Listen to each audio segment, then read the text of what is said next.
Olá pessoal, hoje eu estou convidando o amigo e a amiga para raciocinar comigo sobre o tema Freud, o animal humano e a metafísica.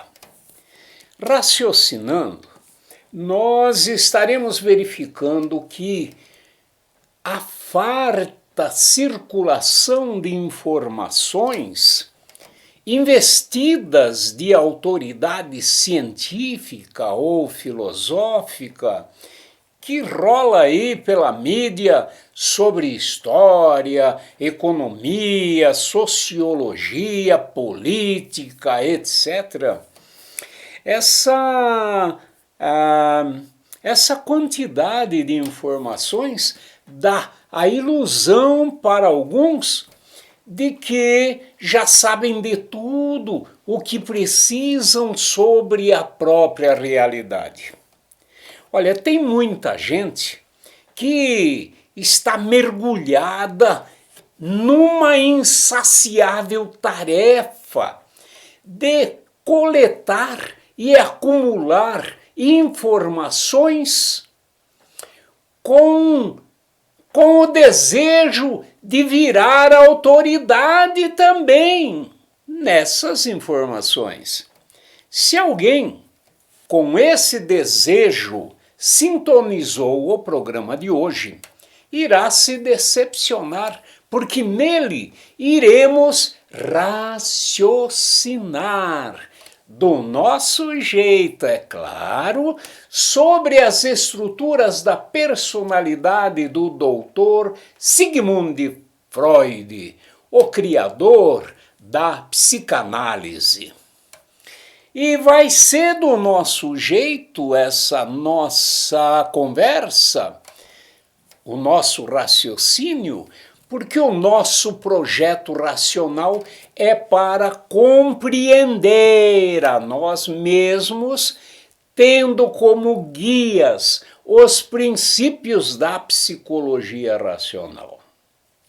Esses princípios nos lembram sempre, a todo momento, que o computador é programado com informações para servir fielmente àqueles que o manipulam. Então. E raciocinar é como tomar uma vacina para se imunizar contra a manipulação da mente. Isso sim. Raciocinar é uma atividade que permite a compreensão daquilo que os manipuladores querem ocultar, querem esconder por trás das informações insidiosas. Só tem um problema: raciocinar dá muito maior trabalho intelectual do que memorizar. E esse trabalho pode causar um certo desconforto durante o tempo em que nós encadeamos razões para, repito, entender o mínimo que seja da psicologia profunda, metapsicológica ou então abissal do Freud. A aprendizagem só atinge aqueles que estão prontos e dispostos a mudar. Sair da mesmice dá trabalho e requer atenção e zelo. Poucos se atrevem a dar um passo além do que é permitido pela voz cultural. Os papéis estão definidos e, como fantoches, nos direcionamos conforme o manipulador mexe as cordinhas que nos prendem e nos limitam. Romper as amarras depende de vontade e consciência, pois essas amarras só servem para nos deixar frágeis e dependentes. A vida é muito mais do que nos disseram ou que nos mostraram. A liberdade só nos traz benefícios e conhecimento, e desta forma podemos ajudar aqueles a quem amamos e quem também nos amam. Mudar e evoluir fazem parte do objetivo para se chegar a um fim maior. A Terra, nós já sabemos, é redonda, mas o universo é infinito e desconhecido. Temos muito que aprender. Então, mãos à obra. Nosso jeito é criticar de modo racional, fundamentado, a tudo o que as autoridades informam para evitar a costumeira repetição papagaial. Do nosso jeito, ativamos os recursos intelectuais que temos, ainda que poucos e até mesmo precários, para evitar pensar com a cabeça dos outros. E o que conseguirmos, digamos aí, o pouco que nós conseguirmos, já será uma grande vitória de emancipação libertária e pessoal. Puxa vida, eu me empolguei com a ideia de liberdade. Olha, nós queremos entender a conduta humana, portanto, mas sem nos deixar levar por exibições de conceitos herméticos das seitas que desfilam no picadeiro do circo das informações. Olha, nesse picadeiro, o palhaço se põe como autoridade em algum saber, e aí ele deseja ser acatado. Ele quer acatamento. Daí, esse desejo, conforme a psicologia comparada, reflete a herança básica da motivação animal que pode levar a um instintivo ritual de exibição de superioridade ou de dominância.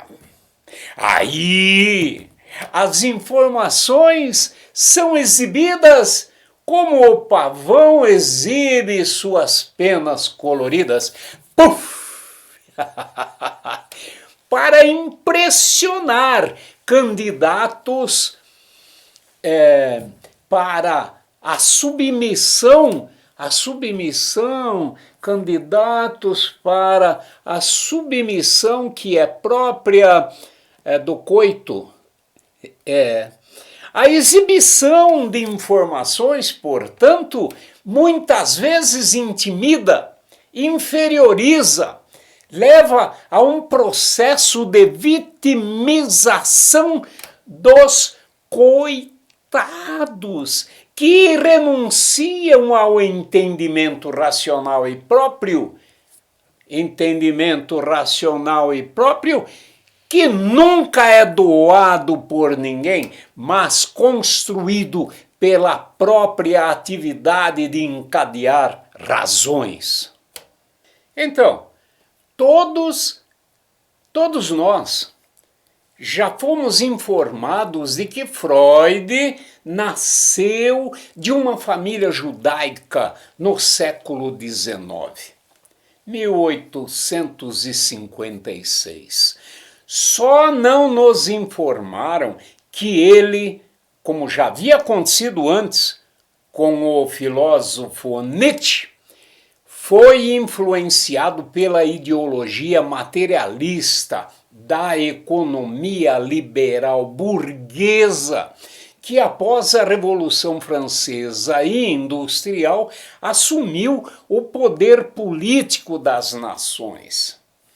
Assim como o Nietzsche, que era 12 anos mais velho, Freud também foi levado a renegar o dogma do divino que determinava o destino dos homens. Freud e Nietzsche, já na fase influenciável da adolescência, passaram a surfar na onda ideológica propagada pela autoridade de professores militantes no materialismo. E, apesar disso, apesar de tudo, Freud e Nietzsche alçaram altos voos de genialidade, mas sempre com a razão presa ao princípio ideológico dado, assim como a pipa voa presa na linha que o moleque controla. A ideologia das doutrinas religiosas, que em épocas anteriores moldava o caráter dos homens, teve a autoridade rebaixada. Por isso, Freud e Nietzsche renegaram a influência do dogmático princípio espiritual para se deixarem influenciar pelo dogmático princípio econômico e político do materialismo, segundo o qual, na realidade, só tem matéria. Só há matéria. Só existe matéria. E é a matéria que dá forma a tudo. Agora veja bem, ó. Princípio é ideia que dá início a uma construção sistemática, pode ser filosófica ou então científica. É ideia inferida da realidade pela razão, pela racionalidade, e representa uma lei da causalidade, de causa e efeito. Se o princípio for mero dogma, então é apenas uma ideia aceita como necessária para dar início e coerência a todas as outras que ela causa. E, sendo assim, a ideia princípio, que é concluída de observações e de experimentos, ou então da mera especulação, é como uma semente que gera ideias, raízes, que dá forma ao tronco, a galhos, folhas e frutos da árvore do conhecimento. Então, Freud foi notável médico neurologista e ateu materialista roxo. Mas, sendo pesquisador sério, logo notou que o estudo empírico da anatomia dos neurônios e do cérebro não servia para explicar a inteligente conduta humana. Ele se deparava, então, com o mais sério problema relacionado ao dogmático princípio materialista que orienta o pesquisador a buscar conhecimentos apenas na parte material da realidade, na parte da realidade que é total. Veja,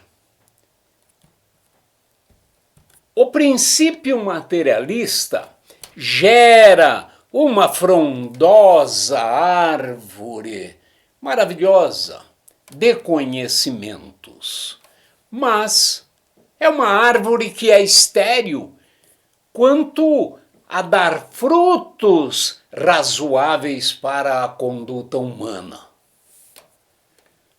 Freud precisou, então, diante desse problema, preencher com as próprias razões inteligentes as razões inteligentes que faltavam na anatomia e nos neurônios. É verdade. Ele formulou, então, hipóteses geniais para poder entender a mente que comandava todo o corpo nas condutas. A inteligência de Freud, portanto, aparece, nesse caso, como representante particular da parte imaterial que é geral, constante e universal nas ações humanas. Ele supriu o que faltava na realidade do homem, que retomou a sua condição, então, de realidade completa, mas agora pela autoridade científica do Freud e não mais pela autoridade das doutrinas religiosas. Porque antes a alma detinha a razão, a inteligência pelas doutrinas religiosas. E agora estava faltando e só se completa quando Freud empresta a razão de sua mente inteligentíssima para a realidade. No início da carreira de médico, o Freud usou o hipnotismo. E ele logo percebeu nessa prática da hipnose que os pacientes agiam ou então deixavam de agir comandados por forças que eles ignoravam ou então que eram delas inconscientes. Aqui ele começou a perceber, então, vejam vocês, o id, forças que atuavam no inconsciente. Mas é assim, de leve ainda.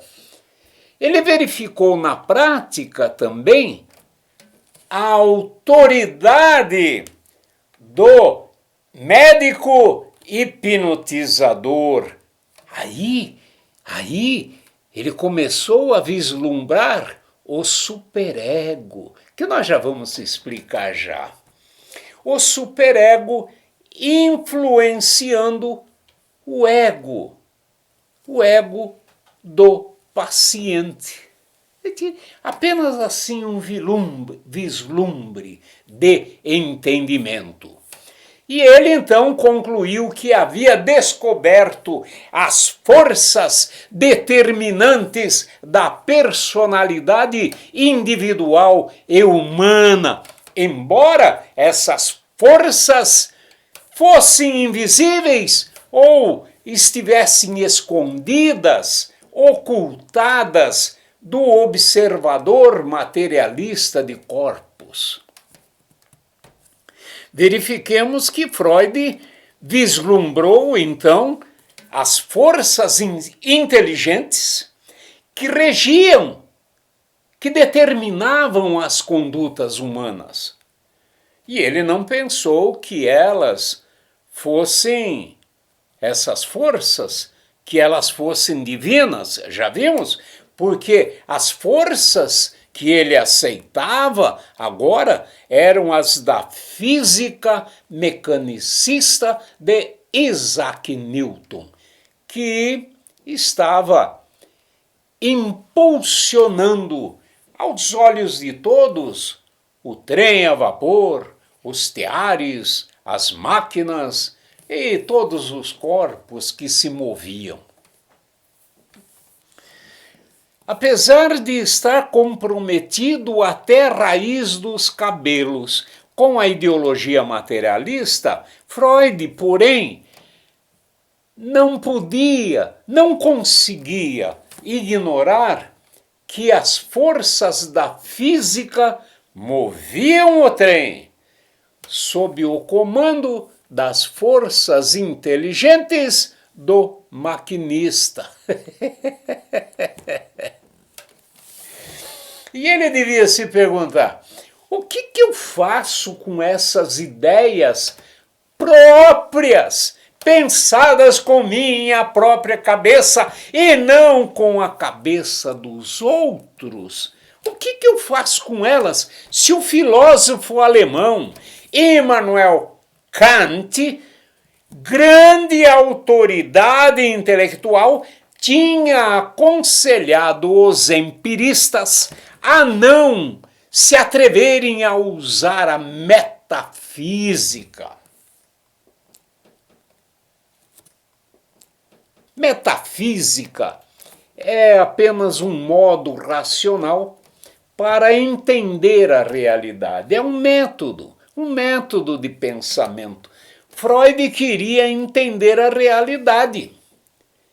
E só se fosse um submisso, preconceituoso, um tonto, renunciaria a esse modo de entendimento que exige, é um método exigente das mais altas esferas da inteligência humana. A metafísica visa o entendimento da coisa que a razão inteligente demonstra que existe e que por isso é. Existe, é. O objeto a ser conhecido pelo metafísico, pelo método metafísico, é a realidade universal, entendida como ser imponderável. Imponderável por quê? Porque, sendo infinito ou finito, é absoluto na sua existência. Capite?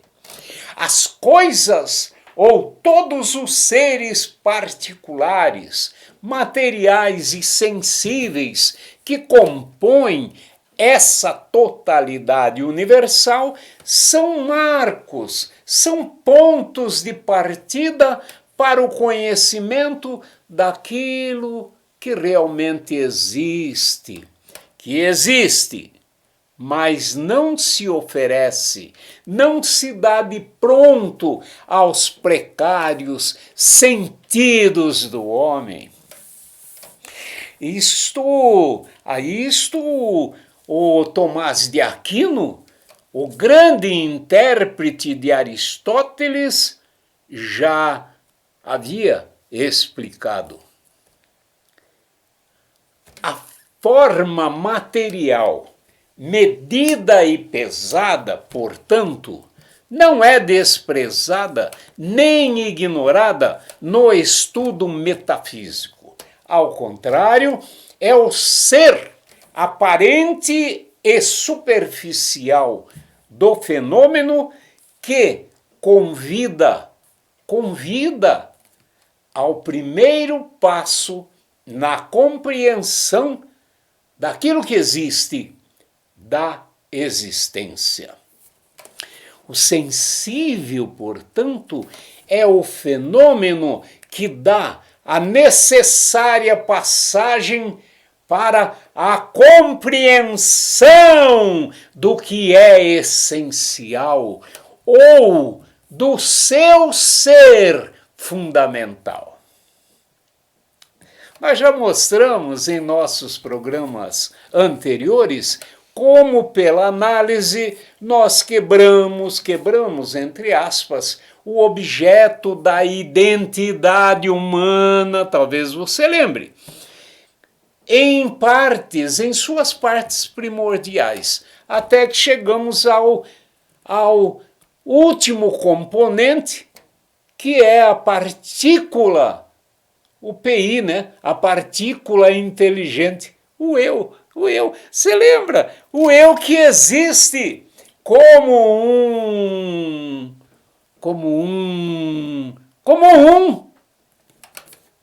sendo essencial para as condutas do homem total. O eu que sente e pensa de modo inteligente,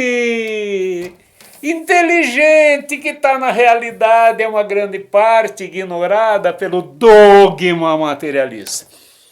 Então, na metafísica, o essencial da coisa não é dado pela aparência da forma material, e só pode ser conhecido pelo exercício da razão, como vem fazendo Freud, e que é como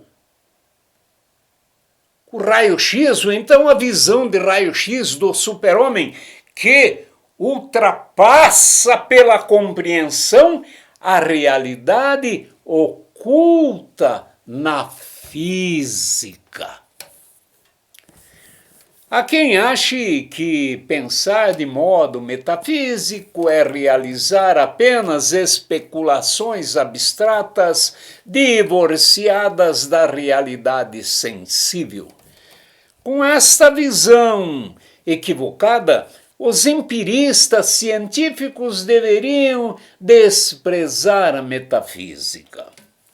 Só que eles não podem fazer isso, porque não há separação real entre metafísica e ciências empíricas. O método metafísico revela o ser anunciado e testemunhado pelas formas materiais que parecem ocultá-lo.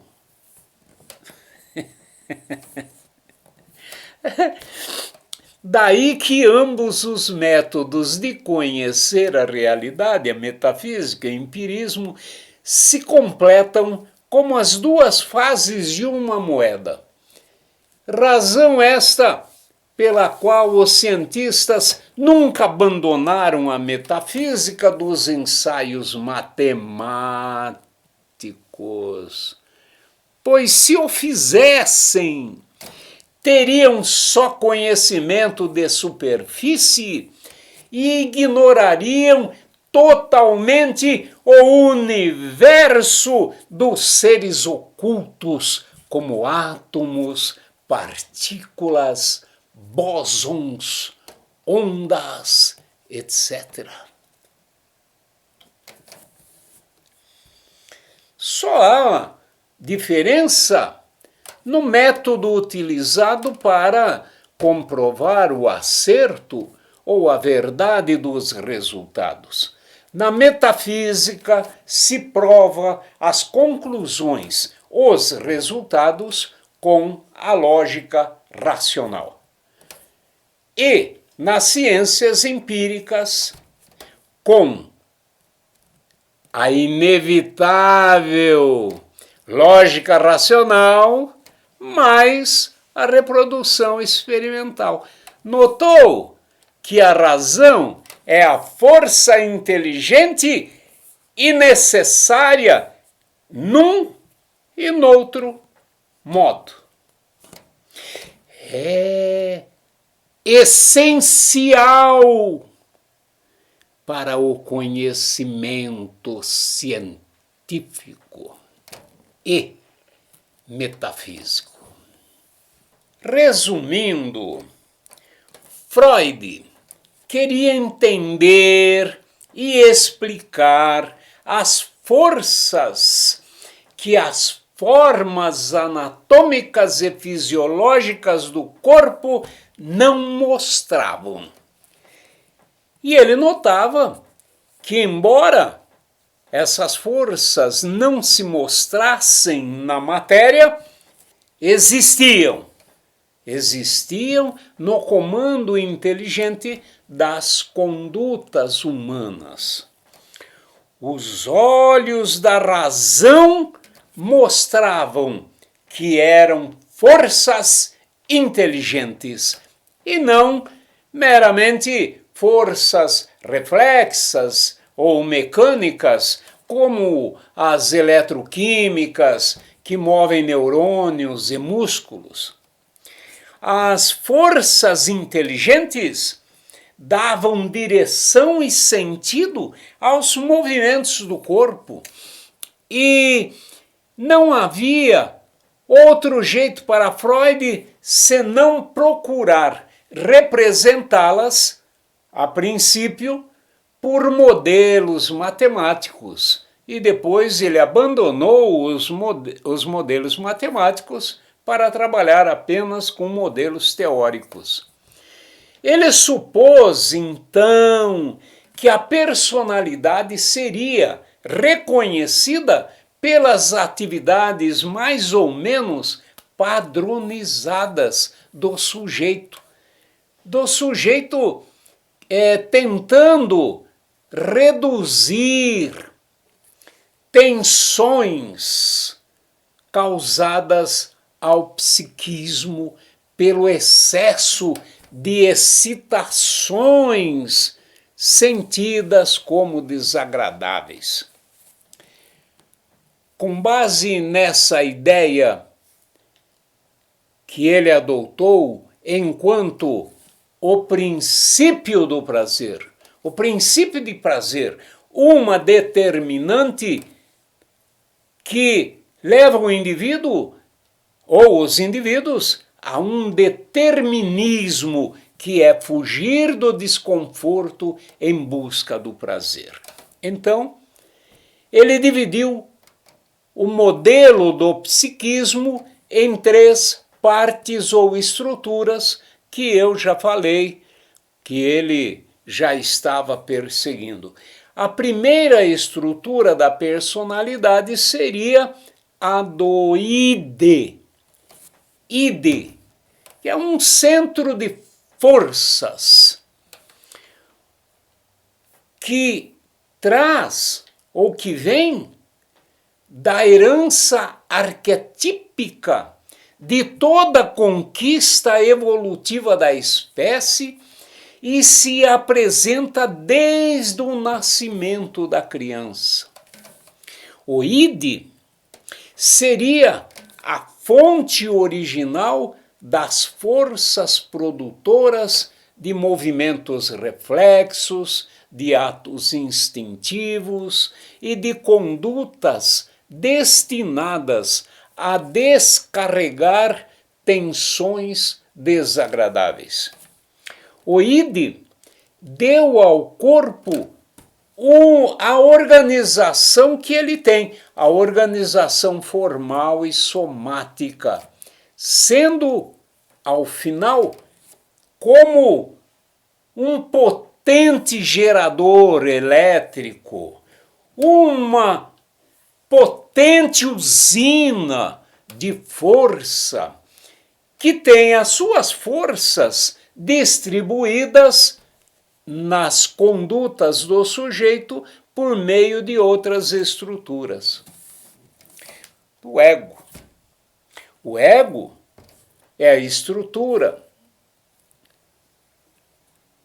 que representa o ser inteligente, que se desenvolve do id em razão de suas relações com o meio ambiente. O ego surge na criança quando ela começa a tomar consciência de que existe, entre outras coisas do mundo.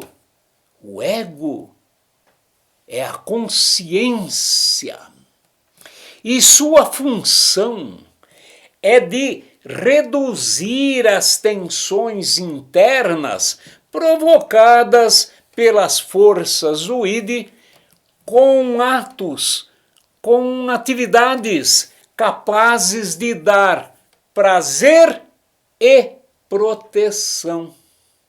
Olha aí, para exemplificar, digamos que o id produz atenção da excitação sexual e impulsiona o indivíduo para uma ação orientada pelo desejo por prazer. O ego escolhe, então, qual a ação mais satisfatória e cabível no momento e no ambiente. Ou seja, verifica se tem parceiro disponível para uma relação hétero, homo, sadomasoquista, ou então se terá de sair na mão mesmo, né? A ação, seja ela qual for, deverá reduzir a tensão provocada pela excitação e dar prazer. Assim, desse modo, o id cria o desejo e o ego escolhe como satisfazer. O superego se desenvolve do ego. Então uma espécie de... Ele é considerado, eu não considero, uma consciência moral. Não, eu não vejo assim. Eu vejo o superego que surge do ego na medida em que o sujeito aprende. Adivinha com quem? Com as autoridades, papai, mamãe, professores, enfim, com o social, a agir na busca por prazer. É estrutura que consiste numa memória resultante do amestramento feito pelas autoridades, e já disse, familiares e educadoras do meio social, e se apresenta para a consciência com sentimentos que estimulam ou então inibem atividades. O ego, muitas vezes, então, ele é como o rato excitado pela fome, ou então pelo id, né? E deseja o queijo que está exposto na prateleira da despensa. Mas ele deseja, mas ele se borra de medo do gato da casa, que possui a força do dominante, e o nome do gato é superego. Em outras palavras, o homem que na base fundamental é um animal de tetas, é um animal mamífero, é empurrado para satisfazer o id por impulsos instintivos e desejos de evacuar, de mamar, urinar, copular, agredir, matar, roubar e etc., e realizaria seus desejos como um lobo selvagem se o social não o educasse para respeitar fins higiênicos, éticos e morais, para defecar em recintos fechados, ser discreto na prática sexual, comedido na agressividade, etc. O conteúdo condicionado pela educação da autoridade social é memorizado, internalizado ou então introjetado de modo a se impor para a consciência do ego como um fiscal das ações. Aí pode, aí não pode. Freud viveu numa época em que a educação feita pela autoridade familiar e acadêmica ainda preservava forte rigor moralista do cristianismo. E ele observou que essa orientação moral tinha retirado o homem da animalidade crua e primitiva, preparando-o para a realização superiores, como artísticas e intelectuais. Sob a ação do superego conservador e moralista, então, parte das forças animalescas eram impedidas de descarga na irracionalidade instintiva e desviada para atividades valorizadas culturalmente. O resultado dessa economia de forças foi a elevação humana para a civilização, para a civilidade. Freud chamou de sublimação a esse fenômeno que desvia as forças animalescas do id para ações civilizadas. Ocorre que ele observou também que há uma resistência natural ao processo de sublimação moral e racional, mantendo o homem na inércia instintiva do animal irracional. Por isso, escreveu sobre o mal-estar da civilização, ou o mal-estar da insatisfação daqueles que persistem em agir como completos animais irracionais. Sim, hoje é muito diferente da época vitoriana de Freud, porque a educação que atende aos interesses das autoridades materialistas, tanto capitalistas como socialistas, incentiva a irracionalidade e reprime a inteligência sublimada.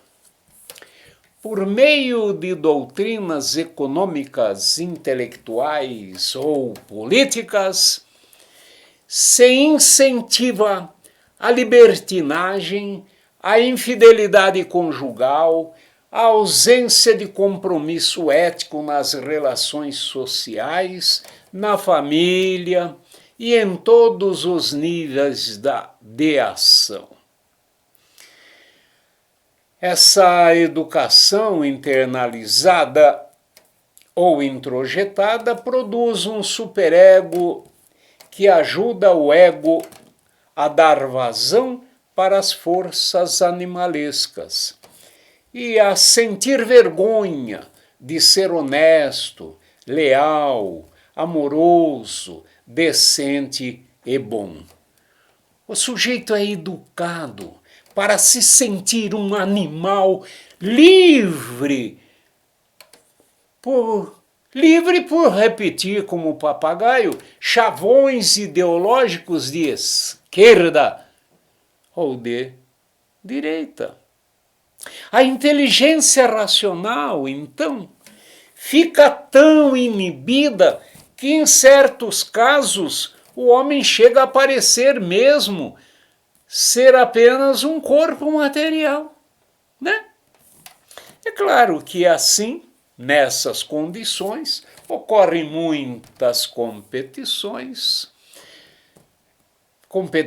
ferozes, jogos competitivos para ver quem rouba mais, quem xinga mais, quem é mais desleal, quem trai mais, quem mente mais, etc. Tudo isso não é bom para a ética das relações humanas e nem para o processo da civilização e civilidade. Mas é ótimo para o poder das autoridades ideológicas que manipulam o homem animal, capaz de repetir a voz do dono como aquele antigo fonógrafo da RCA, Vitor. Enfim, no jardim há flores, amores e há capim, rancores, dissabores. Há quantos valores que dão o tom da vida, da recaída, da ira atrevida, da ambição, da distração, da falta de condição para reconhecer a própria missão. Todo mundo tem uma missão. Pode achar que não, mas numa avaliação rasa pode perceber se casa, se tem casa, se põe o lixo no lugar apropriado ou se é um mal-criado. Se diz bom dia, se sabe ler, se tem luz que irradia, ou se apenas remonta na rebeldia para ver se desconta a ufania do faz de conta. É uma missão dar conta da própria existência, com a razão que desponta a cada descoberta da assunção da mente aberta, em conexão com a rede certa. A cultura tecnológica dotou o homem atual com sofisticadas máquinas computadorizadas que, para serem criadas, exigiu de seus criadores grande capacidade mental. Esse fato também ilude o homem comum, repleto de informações amestradas, pois ele se acha o máximo da evolução sem perceber que tais máquinas não exigem dele mais do que alguns toques amestrados em botões para funcionar. Sendo assim, a alta tecnologia não serve de referencial para definir o nível da civilização de um povo. Até porque, todos sabem, há países dotados de alta tecnologia nos quais a maioria da população vive escravizada mentalmente por um poder tirano e totalitário. Não se trata a mentira com a ira. Não se veste um santo e desveste outro. O entendimento se dá aos poucos. Os questionamentos, mesmo em passos lentos, vão nos dando os argumentos. Argumentos são os elementos do raciocínio. O construímos sozinhos, atando nozinhos que nos abrem caminhos, que transpassam as aparências. Se pauta em evidências que resultam de ligações lógicas. Requer atenção. Cada passo requer discussão usando a própria imaginação. Se E então são os pontos de ligação, condição e conclusão, sem a certeza do sabichão. Com o esforço se chega à certeza da razão. Este é o exercício da razão. Se menospreza a própria condição, então tem a prova de viver em competição. A razão liberta, pois alerta, somos seres em evolução. A aprendizagem é nossa única condição. Nós só abordamos uma mixaria da imensa obra teórica de Freud porque queríamos, na verdade, mostrar um pouco de atrevimento racional. Muito obrigado pela companhia, por raciocinar comigo. Receba um forte e carinhoso abraço virtual e até o nosso próximo programa. Bye! Bye!